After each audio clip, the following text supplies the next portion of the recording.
उत्तर प्रदेश राजकीय civil pensioners परिषद मुरादाबाद की आकस्मिक बैठक परिषद कक्ष कोषागार परिसर में संपन्न हुई है, जिसमें परिषद के केंद्रीय नेतृत्व में लिए गए निर्णय से परिषद के सदस्यों को अवगत कराते हुए केंद्र सरकार द्वारा केंद्रीय सिविल सेवा पेंशन नियम 2025 वित्त विधेयक पेश करते समय पेंशनर्स के हितधारकों के साथ कोई चर्चा किए बिना पेंशन भोगियों के हितों के खिलाफ सीसीएस नियमों में संशोधन किया गया, जिसके उपरांत प्रधानमंत्री और मुख्यमंत्री को संबोधित एक ज्ञापन जिलाधिकारी को पेश किया गया। कहा गया कि संशोधन में वर्तमान में पेंशनर्स को 8वें वेतन आयोग के लाभों से बाहर रखा गया है एवं उन्हें केवल उन केंद्रीय सरकारी पेंशनर्स के लिए लागू किया गया है जो 8वें वेतन आयोग की सिफारिशों के लागू होने के पश्चात सेवानिवृत्त होंगे। एक रैंक एंड पेंशन हमेशा सशक्त बलों के एक अन्य कर्मियों की मांग रही है। भूतपूर्व और भावी पेंशन भोगियों के बीच समानता केंद्र सरकार के नागरिक पेंशन भोगियों की मांग रही। 5वें और 6वें केंद्रीय वेतन आयोग ने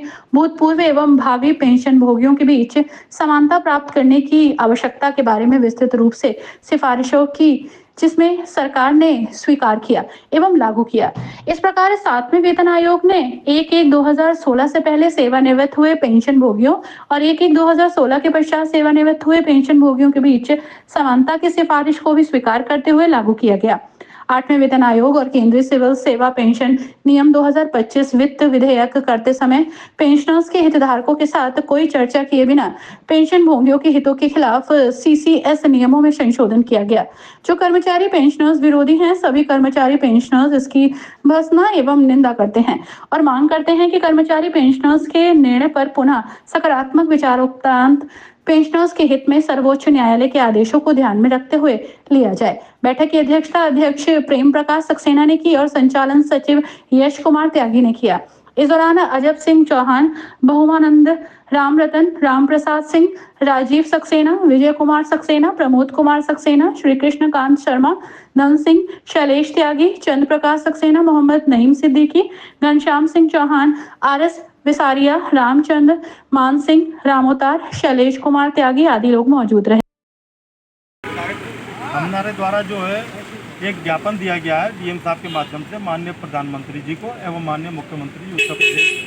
सरकार को। इसमें जो हमने ज्ञापन में लिखा है कि 5वें वेतन आयोग, 6वें वेतन आयोग और 7वें वेतन आयोग में जो है पेंशनर और कर्मचारियों को एक समान मानते हुए जो है उसका लाभ दिया गया। 8वें वेतन आयोग के लिए भारत सरकार ने एक विधेयक पास करा, उसमें उन्होंने ये सभी अधिकार अपने क्षेत्र में ले लिए हैं कि हम किसको पेंशन दें या नहीं दे पाएंगे। उसके लिए हमने दिया है कि पेंशन का जो विधेयक जो आपने जो पास करा है उसमें पेंशन कर्मचारियों के जो हमारे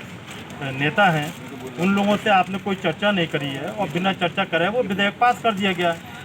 जो गलत है। उसकी हम निंदा करते हैं। उस विधेयक को ख़त्म करने के लिए हमने ये करा है कि आप कृपया इस पर विचार विमर्श करें और हम लोगों को भी 8वें वेतन आयोग में शामिल करा जाए।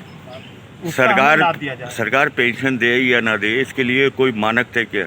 नहीं, ऐसा ही एक विधेयक पास करा, उसके अंदर उन्होंने ये लगा दी है शर्त कि अगर कोई कर्मचारी किसी कारणवश उसे बर्खास्त किया जाता है तो उसकी पेंशन रोक देंगे